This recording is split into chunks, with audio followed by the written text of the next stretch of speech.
नमस्कार, news buzz के आज के इस अंक में आप सभी का स्वागत है। न्यूज़ बज़ में आज हम बात करेंगे 94th अकेडमी अवार्ड्स की।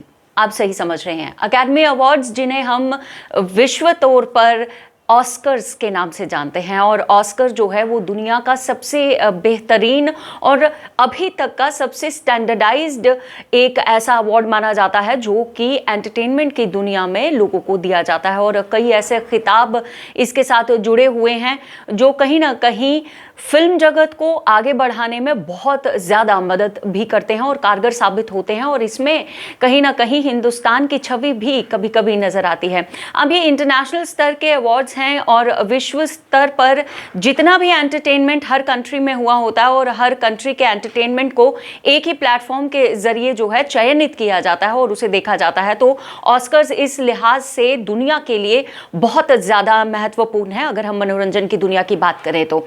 अब 94th अकेडमी अवार्ड्स इस साल 2022 के ऑस्कर्स जो हैं वो लॉस एंजल्स में करवाए गए। पिछले 3 साल से आप सब जानते हैं कि ऑस्कर्स में कोई भी होस्ट नहीं हुआ करता था, लेकिन आज इस साल जब ऑस्कर्स करवाए गए तो उसमें एक की जगह 3 होस्ट देखने को मिले। और बेहतरीन दुनिया के स्टैंड अप कॉमेडियंस में से जो 3 कॉमेडियंस थे वो 2 कॉमेडियंस वहाँ पर हमें उस पोडियम पर नजर आए।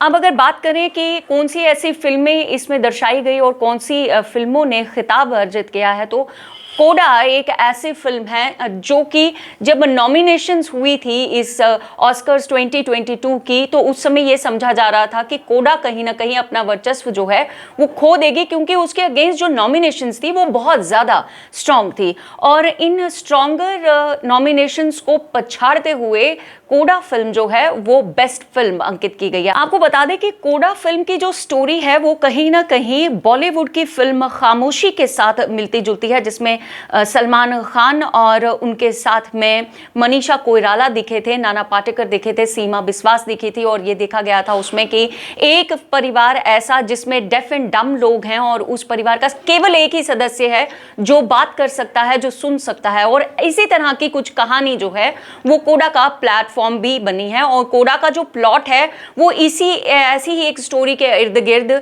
नाच रहा है। और ये स्टोरी जो है वो भी इसी तरह की एक स्टोरी है कि एक ही परिवार का जन है जो बात कर सकता है और बाकी सारा परिवार जो है डेफ एंड डम्ब है।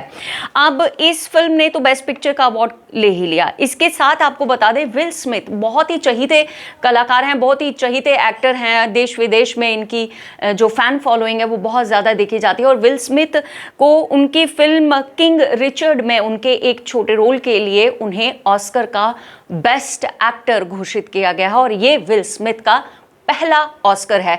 इस हिसाब से बहुत ज़्यादा मायने रखता है इस समय ये विल स्मिथ के लिए ये अवार्ड, क्योंकि एक तो विश्व स्तर का अवार्ड है और दूसरी बात ये कि ये पहला उनको विश्व स्तर का एक अवार्ड मिला है। और ऑस्कर्स की ख्याति इतनी ज़्यादा है कि उसमें अगर कोई भी एक्टर जुड़ जाता है तो उसकी ख्याति जो है आने वाले समय में और ज़्यादा बढ़ती हुई नजर आती है। तो विल स्मिथ के लिए एक बहुत अच्छी बात, किंग रिचर्ड में उनके रोल के लिए उनको बेस्ट एक्टर का अवार्ड मिला। उसके साथ ही जेसिका चेस्टन को बेस्ट एक्ट्रेस का अवार्ड मिला। उनका लीडिंग रोल था film the eyes of Tammy फे, इसमें इन्होंने लीड किरदार निभाया है और इसके लिए इन्हें बेस्ट एक्ट्रेस का अवार्ड मिला है। एक फिल्म नई आई थी ड्यून, जो कि 2021 में बनी थी। और ड्यून ने लगभग 6 अवार्ड्स जो हैं वो अपने नाम कर लिए। हालांकि इनकी नॉमिनेशन 13 अवार्ड्स के लिए की गई थी और उन 13 अवार्ड्स में से ड्यून पिक्चर को 6 खिताब मिले हैं। और जेन कैम्पियन जो हैं वो तीसरी ऐसी महिला बन चुकी हैं जिन्हें बेस्ट डायरेक्टर का ऑस्कर मिल चुका है। तीसरी बार बेस्ट डायरेक्टर का ऑस्कर मिला है और पहली ऐसी महिला डायरेक्टर बनी है ये पूरे विश्व की जिन्हें 3 बार ऑस्कर्स का बेस्ट डायरेक्टर अवार्ड मिला है। इसके साथ ही अगर आपको बताएं कि अमेरिकन एपिक साइंस फिक्शन है ड्यून फिल्म। और ये जो फिल्म है 2021 में जब बनाई गई थी तो इसे इतना ज़्यादा चर्चित नहीं किया गया और इतनी ज़्यादा इसकी चर्चा इसलिए नहीं हुई क्योंकि लोगों का ये मानना था कि कहीं ना कहीं थोड़ी प्रिडिक्टेबल स्टोरी है। लेकिन आज ड्यून के पास उसकी मेकिंग को लेकर के 6 खिताब ऑस्कर्स के उनकी झोली में हैं।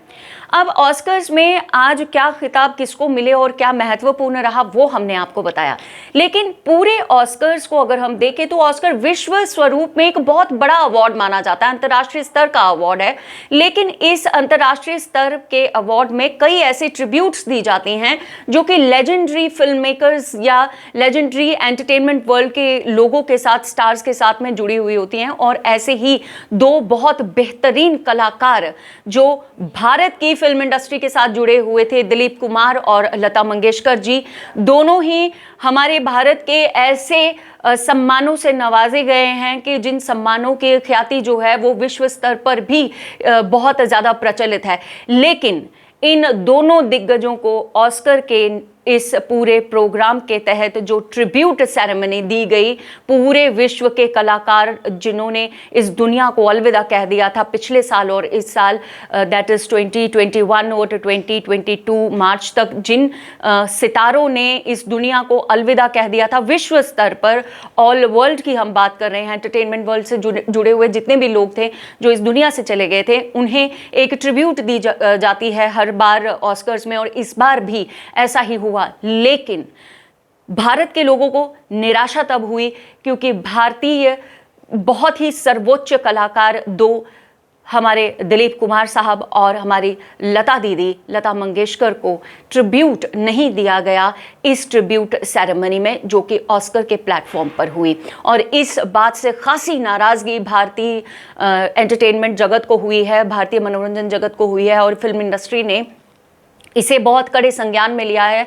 आज सुबह से ही सोशल मीडिया प्लेटफॉर्म्स पर इस बात को लेकर के बहुत ज़्यादा चर्चा हो रही है। और आपको बता दें कि दिलीप कुमार जो हैं वो इस दुनिया को पिछले साल 2021 जुलाई 7 तारीख को अलविदा कहकर यहाँ से चले गए थे, और उनके बाद 6 फरवरी 2022 यानी इसी साल लता मंगेशकर जी ने अपनी आवाज़ को विराम दिया था और इस दुनिया को छोड़कर वो चली गई थी। और ऐसे दो दिग्गजों को ऑस्कर जैसे एक बहुत बड़े प्लेटफॉर्म पर सम्मान न मिलना, कहीं ना कहीं भारत के लोग और भारत का एंटरटेनमेंट जगत जो है वो इसे असहनीय मान रहा है। इसी तरह के न्यूज़ बज़ के साथ हम फिर आपके सामने हाजिर होंगे। तब तक के लिए this is Bindiya Tikku signing off. Take good care of yourself. जय हिंद।